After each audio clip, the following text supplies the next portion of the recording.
Now let's take these vectors and do something with them. So we learned their direction, their magnitude, or their length. Great. Well, let's apply what we've learned so far. The magnitude represents force. Okay, and like I said in class, the longer the vector, the more force. The shorter the vector, less force.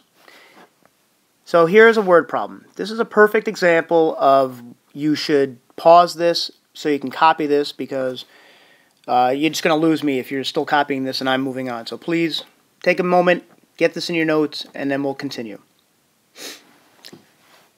We have two people, let me get this. Two people are removing a large boulder from a well. Alright, well, a picture is not necessary, but I think it helps. We have a well. Oh, we have a well. And here it is. And down here we have a boulder. And we have two people, like so. And they are holding ropes.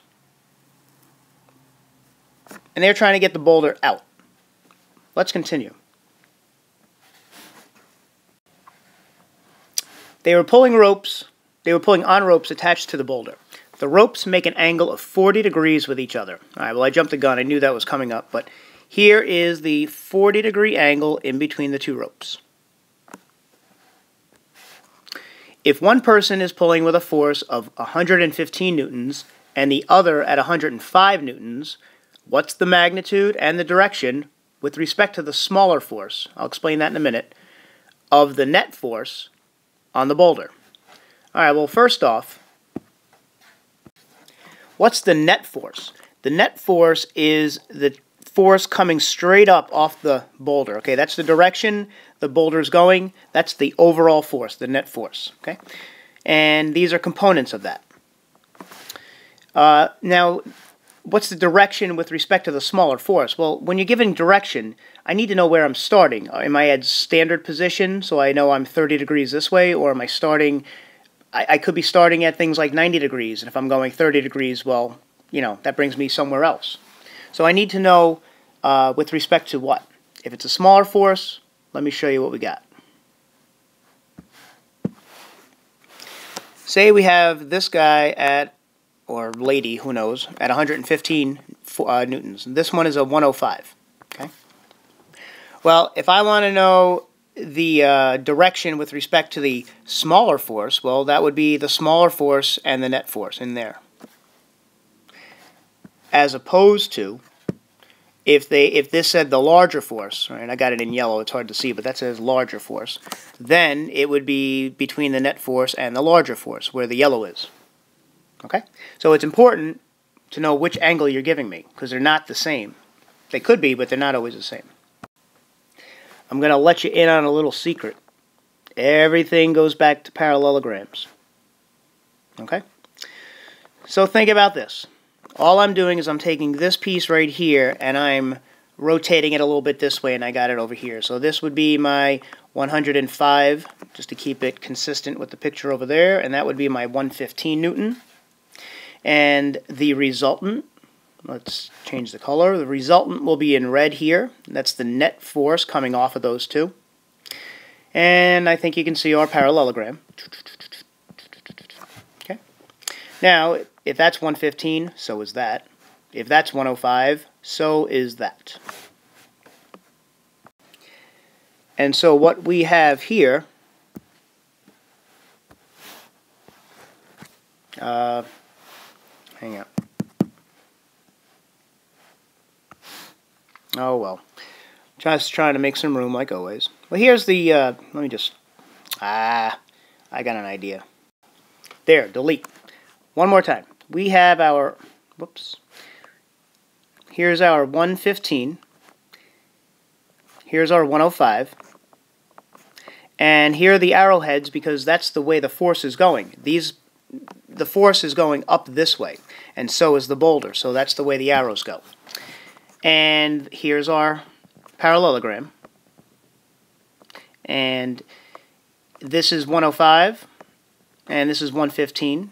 And again, arrowheads, all we're doing is translating them, so arrowheads stay the same, on the same side. And right here is our resultant, or net force. And that I'm going to call x right now. We're going to use law of cosines to find x. The whole idea here is we're going to focus on one triangle, this one right here. Okay? They're congruent, this one and this one, so it doesn't matter which one you pick, just pick one. Now, we know this angle here is 40 degrees. Don't assume that's an angle bisector. This is not an angle bisector, so that's not 20 and 20. But what we do know is these two are their consecutive angles. They must add up to be 180. They're supplementary. So, if that's 40, we know that this one is 140. Okay? Now we can use that angle in the law of cosines. And here's it. It's going to look like this. X squared equals 105 squared. Oh, that's a 1. Plus 115 squared. That part looks like the Pythagorean theorem. And then minus 2 times 105 times 115 times the cosine of the angle we have there, 140. Make sure you're in degree mode. We have a degree angle there.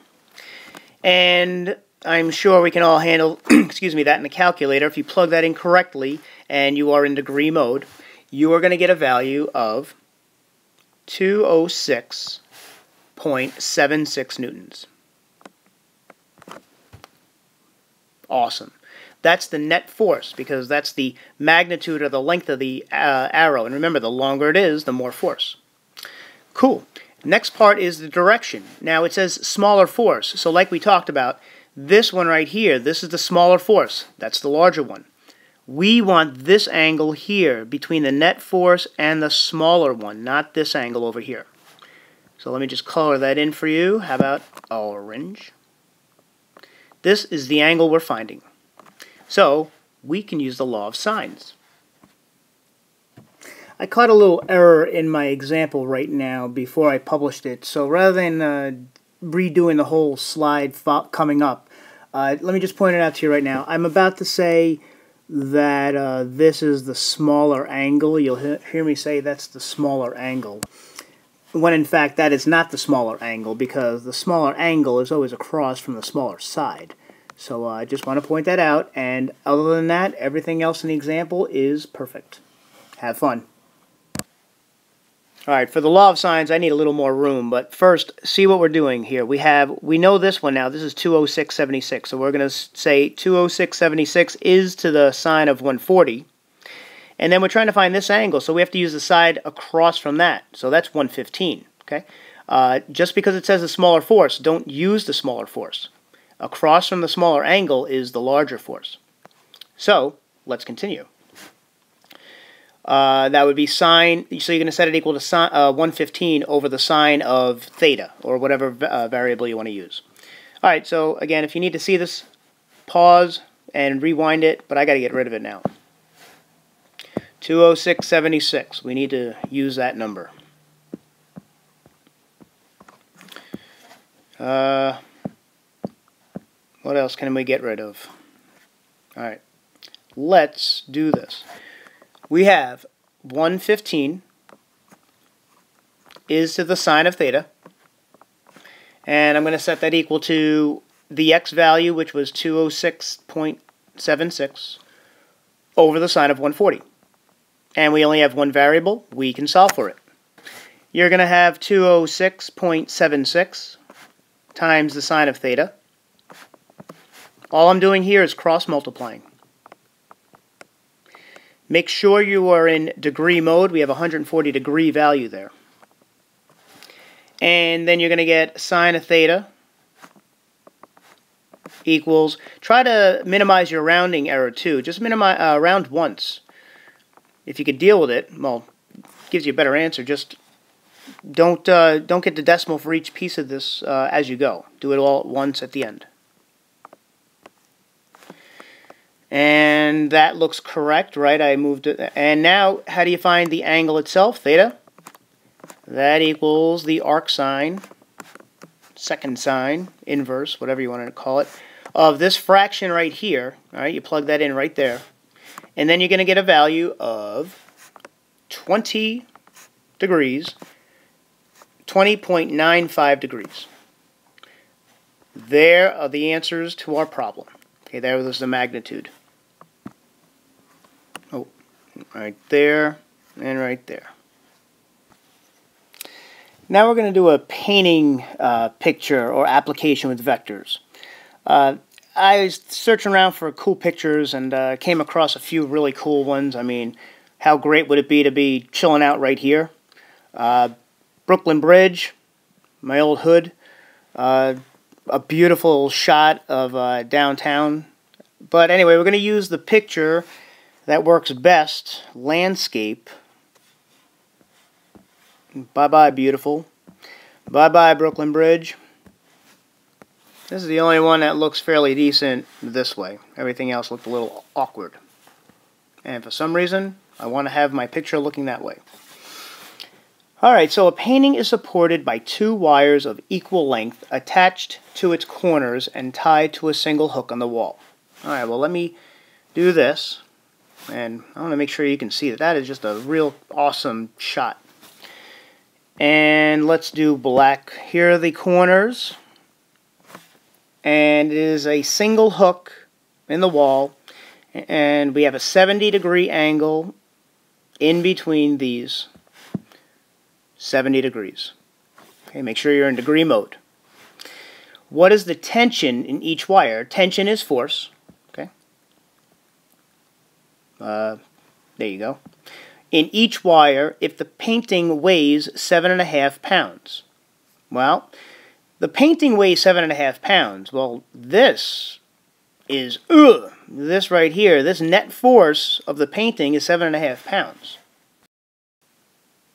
We're going to assume that you're hanging your picture level on the wall there, so if it's level, these two are just going to be the same. Because if those are not the same, then it's not going to be level on the wall. So, if those two are X, well, guess what? This is the kind of picture we're going to have. We have, well, am I still in green? I'm still in green. Okay. I guess it's going to be more parallel with that, I guess, right? So there. Here's the picture we have, okay? And we have X and X, and there's our... Since we have a parallelogram, if this one right here is X, then across from it is also the same. And whatever this is, across from that is also the same. Guess what we have? We have a rhombus. We have a special type of parallelogram. But all the same rules apply. We're going to try to focus on, we're going to focus on one of these triangles. Doesn't really matter which one. Okay. Now, because this is a rhombus, we know a little bit more about it. This is an angle bisector. So that saves us a little time finding a missing piece. Now, if that's the case, and we know if this is X and this is X, we also know we have, anyone see it? An isosceles triangle, which means base angles are also the same. So if you remember some of your geometric rules or properties of these shapes, you'll save yourself some time. You could also go about it using law of cosines. There's never only one way to do things. Well, I say never, sometimes. All right, let's not lose sight of what we're trying to answer here. What is the tension or the force in each wire, that's X and X, okay, once we know what X is, we know both of them, if the painting weighs 7.5 pounds. So we need to find X.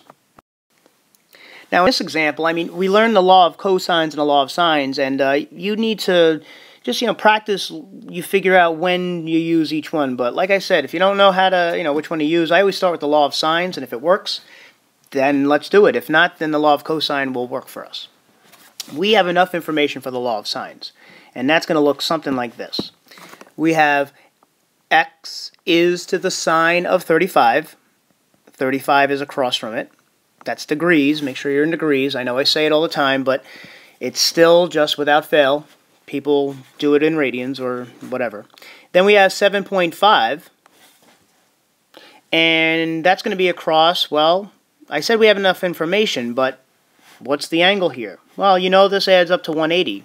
So we have 35 and we have 35, so if you, 35 and 35 is 70, so if we have 180 minus 70, that's going to leave us with 110. That has to be 110 degrees.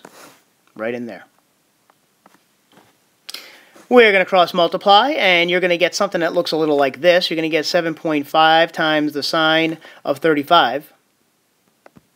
And that's going to be over you're going to get rid of that, so you're going to have this. So ultimately, you should be able to get that. Any questions? Oh, actually, that's sine of x still. Nope, what am I doing? Sine of x. That is a side length. We are not doing that. And this right here is just a value.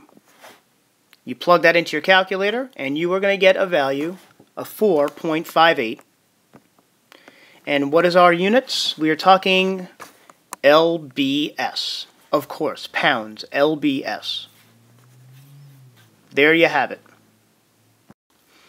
The answer to our problem. And why is that important? That's important because when you go to the store, you want to make sure you buy wire and hooks that are going to support the proper weight of your picture. There you have it.